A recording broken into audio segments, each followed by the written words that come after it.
One of my proudest initiatives as mayor of Westland has been Mission Green. The goal was and is to make Westland one of the most environmentally conscious cities in Michigan while creating a sustainable community for future generations. In today's show, I'll give you a little history of Mission Green and specifically recycling in Westland. Then I'll take you through the last year of big changes and how we as a city are responding. We have a lot of information for you, so let's get right into this edition of Mission Green Update.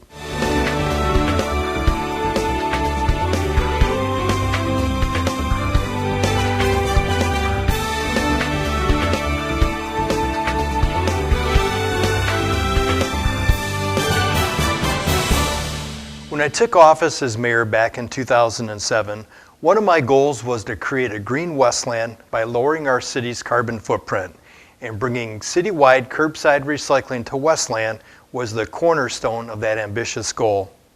It took a couple of years and a lot of hard work, but in 2009 we created Mission Green and rolled out an army of blue recycling carts to over 25,000 homes. The Westland community responded by recycling nearly 10 million pounds of materials annually, and we soon grew to participation of over 75%. Those first couple of years set us on a path to being one of the greenest cities in Michigan. For years, we continued to be leaders in recycling, even to the extent of recycling an old Circuit City store to retrofit it into the beautiful Westland City Hall. Other municipalities tried to copy some of our ideas, especially our curbside recycling program, to varying degrees of success. However, in 2018 and 19, things changed pretty drastically. Our participation didn't change, but the recycling industry did. Due to the changing global market for recyclables, the cost of processing the materials skyrocketed. While it was a tough decision environmentally, we made the difficult financial decision to temporarily discontinue recycling our materials. And at that time, we asked our residents to continue to separate recyclables from trash in order to stay in the habit while we work diligently to find a way to bring the service back. The residents let us know loud and clear that they wanted to continue recycling, and they voted to support it by approving a sanitation millage in March of 2020 to help fund the popular program. Once that was approved, we went to work right away to find a facility to process the vast amount of materials that we knew our environmentally conscious residents would be putting out to the curb. We were able to come to an agreement with Republic Services, and pickup was set to resume in July. The new program allows for the recycling of flattened cardboard, metal cans, paper and plastic jugs that are numbered 1, 2, 4, 5, and 7, and all materials are required to be empty, clean, and dry. We let everyone know that the items needed to be kept loose and not placed in plastic bags. The biggest change was that glass and plastic bags were no longer accepted as part of the curbside recycling program. In the weeks leading up to the rollout, we made announcements at city council meetings, on WLND, on the city's website, in newsletters, and on all of our social media outlets as well. Word definitely got out because when the trucks hit the street on July 1st, they had plenty of recyclables to pick up. Unfortunately, we soon discovered that the changes to the program were not being followed by a large number of our residents. It's understandable because glass and plastic bags are technically recyclable items. Unfortunately, they're just not accepted currently as part of this program. Plastic bags cause problems with the processing and sorting machinery, and glass, it just doesn't have a strong enough local market to make it economically feasible for the recycling center. So word came back to us from Republic that there was a great deal of materials being placed in the blue carts that are not accepted, and it was leading to contaminated loads. We did our best to get that information out to residents, and Republic vowed to work with us through the first few months of the contract to get everybody used to the new program. When the problem continued, the city's cost increased greatly because of contaminated loads. Republic Services reached out to us, and they actually offered to have a team from Westland come out to their facility in Southfield to see firsthand what is coming in and how they process it. We took them up on the offer, and I was joined by City Council President Jim Hart, other members of the City Council, and members of our finance team at their facility. We took a tour of the operation and witnessed a couple of trucks dropping off items picked up from Westland. Our entire group was astonished at the scope of unacceptable items that were placed in the carts. And it wasn't just glass and other items that were allowed in the previous program. The Municipal Services Manager from Republic walked us through what was being dropped off. Hello everybody, my name is Scott Cabawatan. I'm the Municipal Services Manager with Republic Services, and today we're at the Recycling Center. We wanted to take a look at all the loads, or some of the loads that come in from the City of Westland. We have one that just showed up here just a few minutes ago, and we're going to take a look at some of the material that came in, some of the good material, and there's a couple things that came in the load that we shouldn't have in the load. So let's go over that real quickly here. So when I look at the load here, one of the things I see is this mat here. That's a material, that's an item that is not recyclable. But here's an item that is. This plastic jug is a recyclable material. Same thing right here. They're both empty and they look like they're dry, which are two great components of the program. But we have over here, as I walk over here, we have a bike tire, some styrofoam, and some kind of a bag type thing along with grocery store bags. These are materials that are not accepted in our program. So these are the kinds of materials that we want to, when in doubt, throw it out. We want to place it in the trash.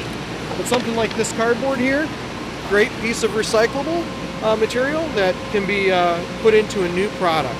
So let's take a little walk here and take a look at some of the other stuff that we have going on.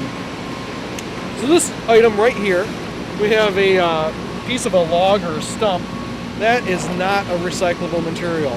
Again, that either needs to be placed into the trash or possibly even contact the city's public services department for other suggestions on how to get rid of that. In addition, we have some styrofoam here. These items are not acceptable as recyclable. We have a piece of carpet right here.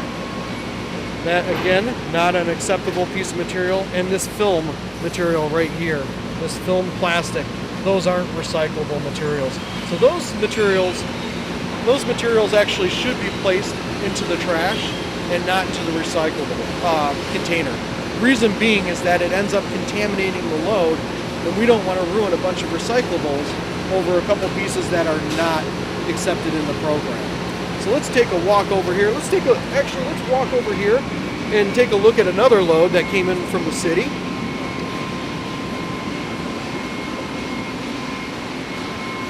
Now this load here came off of a different truck, and it's a little nicer load, has more recyclable material than the other load that we looked at. So I see a lot of good cardboard in here, I see paper, I see plastic bottles in here, I see some tin cans and aluminum cans in here. Still see a lot of the grocery store bags, the film type plastic that we discussed. But overall, this is a pretty good looking load of recyclable material. We can take that material, it's clean, it's dry. For the most part, everything looks like it's empty. Those are the key fundamentals that we're looking for when we're looking for good recycled material.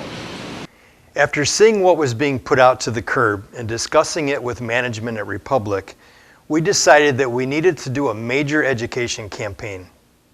The Westland City Council approved the allocation of $40,000 from the sanitation fund to pay for the program. Materials were created, printed, and packaged. This included the assembling of 25,000 packets that contain educational cards and other items to remind you what can go into the cart. Public service employees began hand delivering the materials on December 7th, with the estimation being that distribution will take about 1 to 2 weeks. They will all have city ID tags, and they'll be wearing masks as they stop at each home in Westland that has a recycling cart.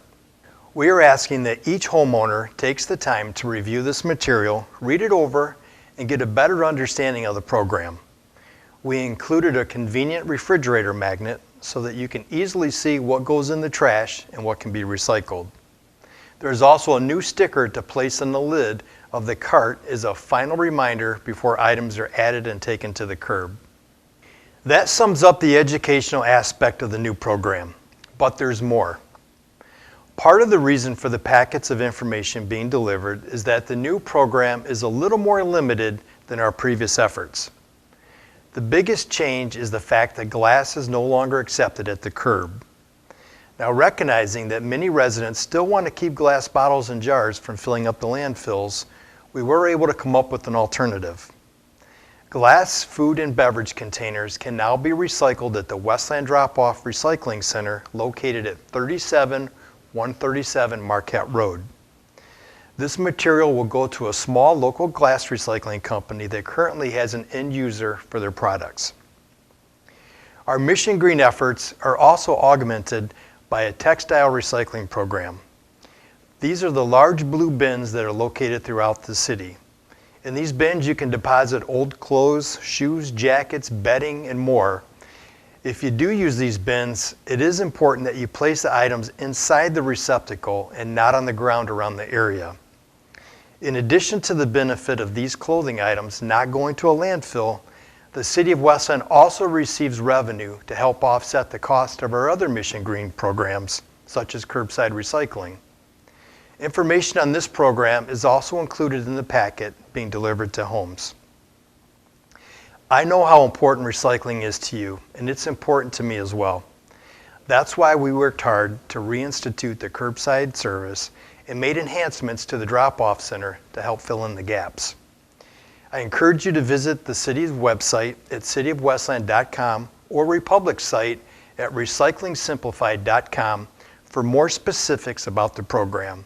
And of course, you can always call my office at 734-467-3200 if you have any questions.